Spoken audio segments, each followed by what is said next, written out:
आपको कैसे सुधारनी है मैं पहले बता रहा हूं।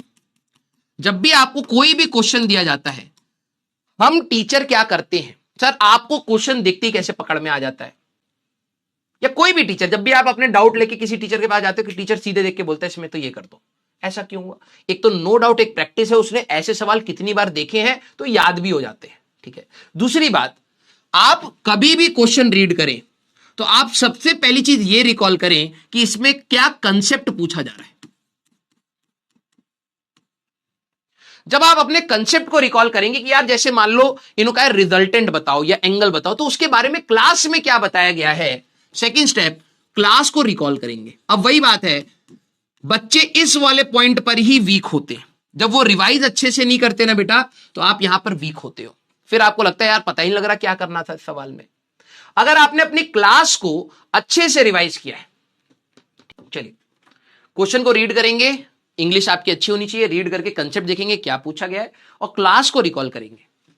जब आप क्लास को रिकॉल करते हैं ना बेटा, जैसे उन सवालों में आपने रिकॉल करा है, इसके बाद आपकी आती है न्यूमेरिकल एनालिसिस।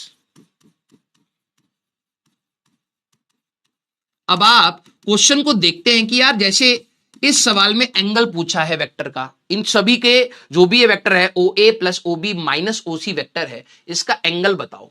तो मैंने कहा यार इनका रिजल्टेंट बना लेता हूं, और रिजल्टेंट वेक्टर में कुछ एक्स होगा कुछ वाई होगा, तो एंगल निकाल लूंगा। ये अब मैथमेटिकल एनालिसिस मेरे दिमाग में चली कि यार ऐसे सोचा जा सकता है। फिर आप अपने क्वेश्चन को कैलकुलेट करना स्टार्ट करें, और यहां पर आपकी सिली मिस्टेक्स होनी स्टार्ट होती है।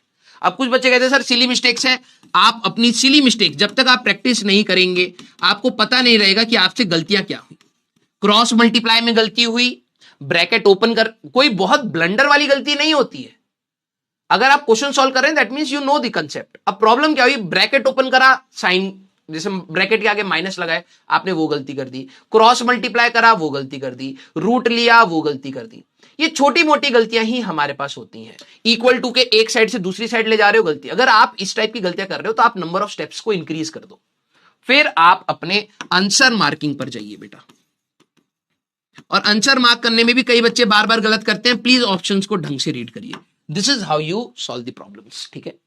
अब बात आती है हमारे पास सब्ट्रैक्शन ऑफ वेक्टर्स, ध्यान से सुनना। कोई